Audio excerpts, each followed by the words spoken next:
my other staff called me and said, we have someone on the phone claims is the manager of Madonna, and everyone was like, yeah, okay, whatever, you know, that's a joke. We became a bit more serious, and it was, you know, honestly, it was like a dream, because I didn't think it would possibly happen in my life, something like that.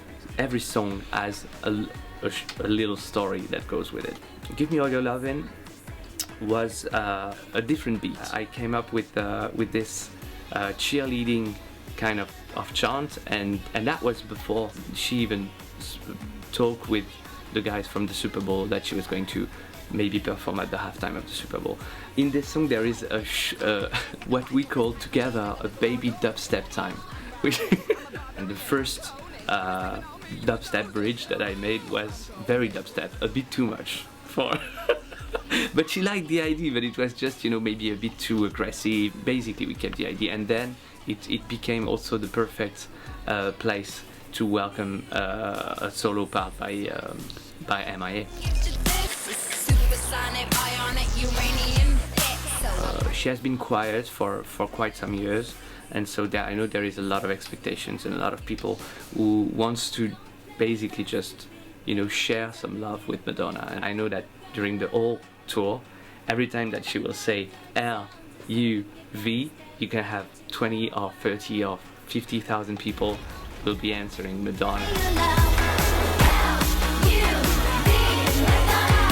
It's like a conversation that you can install with the crowd, and that's something cool when you play stadiums.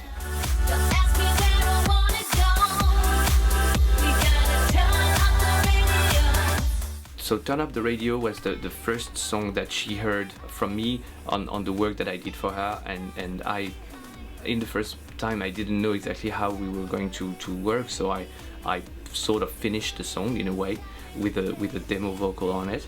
In the first day of the studio, she had prepared everything that she wanted to change, and in her head the final what was going to be the final version of Turn Up the Radio, and the way that she changed the top line and the melodies of the vocal to make it feel so much that it's a Madonna song, it was really impressive to me. So I mute the vocals, played the instrumentals, and she went on the microphone and started singing, and I was like, wow, that's really a Madonna record.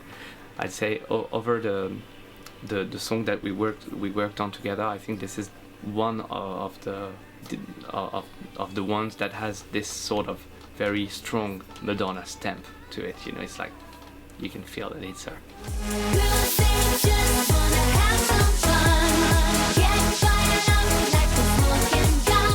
Di solito lei arrivava in studio alle 3-4 del pomeriggio, e la cosa che ha impressionato almeno me è che se c'era da fare lei andava tranquillamente fino alle 11, 11 e mezza, cioè era in studio, era veramente focused. Sì.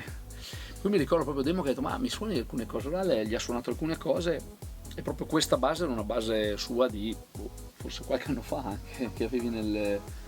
E a Demo è piaciuto, ha detto no, questa è bellissima perché non è nel mondo dance, secondo me è bellissima, gliela suoniamo. Si è cercato di sistemare, di finire Gorgon Wild,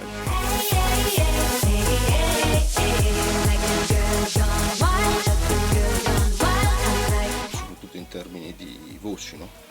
Di layering, stacking, cioè più voci, quali, quante, dove, e più musica, aggiungere tastiere, cose eccetera.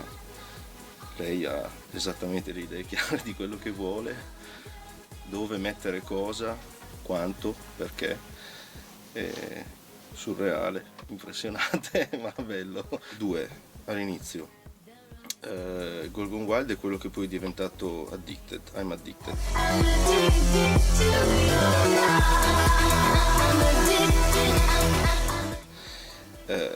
Abbiamo dovuto, sì, su quello lavorato, no, in termini di stesura, cosa aggiungere, filtri. Ha ovviamente registrato tutte le voci che non le avevamo.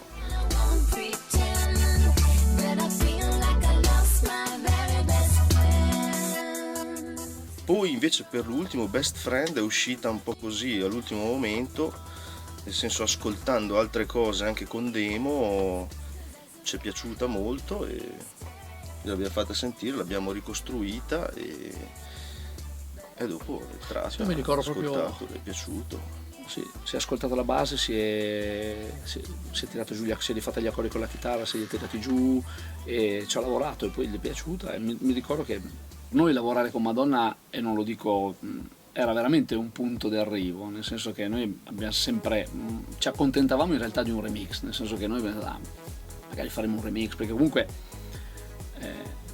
io da DJ sono sempre stato abbastanza fan, insomma, quindi... And I'm right by your side. People love Madonna to do ballads. She does ballads probably better than anybody. It's when you really see the heart and soul of Madonna. I didn't have any hand in writing that song. I just was with a friend who was playing me her various things, and I heard it and I thought, this one sounds so much like I know Madonna's going to really want. And it was very timely because of the movie, and Madonna changed it and made it viable. You know, I mean, it wasn't going to work as it was, but it had this potential. And my role in that was pretty basic production, really. You know, I was just glad to see a really good, well-written song in the hands of Madonna, who was going to make it a timeless thing. When I lose a certain claim, Falling Free, I'm really passionate about. I mean, maybe it's my favourite. Laurie Mayer, who's never done anything in the big world of pop. She's a very underground artist, mostly in French artists. Laurie wrote this beautiful top line.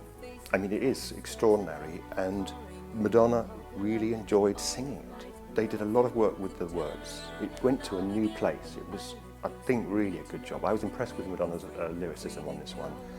And she just loved to sing it. Madonna's the biggest pop artist ever in the history of pop art, you know, the world. But she's also somebody that people listen to her music in a different way. And there's a love and a passion for her that it just transcends anything else you've experienced. And I did this orchestration on it, and it was, I would say, of all the songs that Madonna and I did on this project, it was the one that had the most pure musical passion.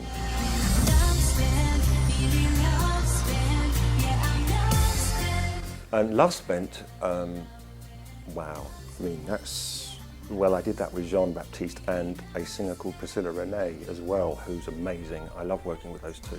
Took it to Madonna and we took it to another level.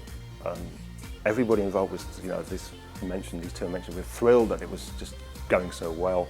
I mean, Madonna did complain at one point. She said, does Priscilla ever breathe? I take producer's license with songs and I move things around and so on like that, but it's like this bit's away from on a screen or I'm listening to it. I'm not actually singing it. And Madonna's saying, well, I do need space to get some oxygen in. So, you know, there's a learning experience for all of us. And that and Falling Free, I think, are my favourites.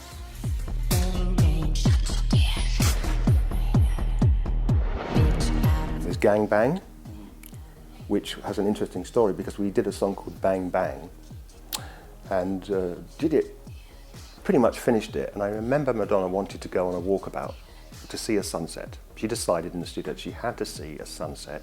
Well, we're in the middle of Manhattan. It's not the best place. There's a lot. You're going to look up and see buildings. So we went on this impromptu trip up to the roof and down along 43rd Street, trying to catch a glimpse of the sunset, which frankly all we could see was a patch of orange sky. We stood in a traffic island, you know, to get a glimpse down the street, getting honked at by cars. Like honking, by the way, because it was like two mad pedestrians being where they shouldn't, not because it was Madonna. Nobody spotted that it was Madonna walking along in the heart of Theatreland, singing musicals as she does, just like that, you know, making it up. That's what she does. We go back to the studio, and there we are, giving this track Bang Bang one more listen, and Demo plugs in his iPad and comes up with this insane beat. Madonna gets this light in her eyes, and she's like, going right into the vocal booth, and she sort of sprints into the vocal booth, picks up the lyrics that are sitting on the music stand and does this incredible vocal, which only a few artists can do really well. It just came pouring out, and we knew it was something. I mean, you know, it was really an exciting experience and came out of the blue. Best kind of creativity.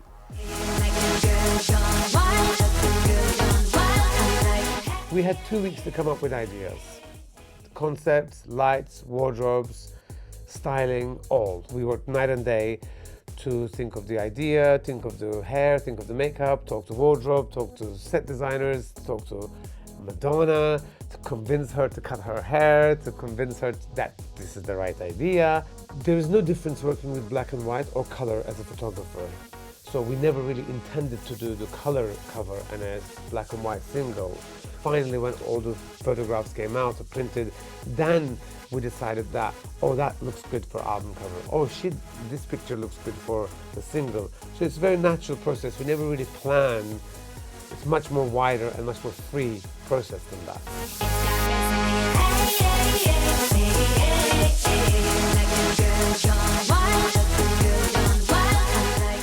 When Madonna asked us to do her video, we thought, wow, this girl is crazy, you know. We've never done a video before and she's asking us to do it. So we were super excited. We loved the idea of it and we said yes straight away. I think the choosing the girl gone wild was a very natural process. It's not that we asked to do that song, nor she decided to give that song. I think it became very natural. We listened to 4 songs, and in fact we listened to the whole album, and the 4 songs we were kind of like jumping up and down and dancing with her. I think switching from, taking stills to video is essentially the same. With stills, there's a lot more freedom in terms of things happening maybe organically or spontaneously, whereas in video we had to lock every minute counted. We had such a big team of people. As long as we agree on the concept, so when we're there, she's a natural performer, so putting her into our world, into our scenarios, whether it be film or stills, is just, the same really. We come from a background where things happen without knowing, without planning. Things happen, in a moment. But obviously video world is much different to that. It has much more preparation, much more technical preparation for every step that you take. She educated us. Yes. Her being a director, she sort of, in a way, educated us. She made sure that we learned how to do it, how to do the preparation. And, when once that was done, I guess it was quite easy to shoot everything. It was so smooth and we had so much fun, and the taste it left behind was really, really, really amazing. So I'd like to do it again.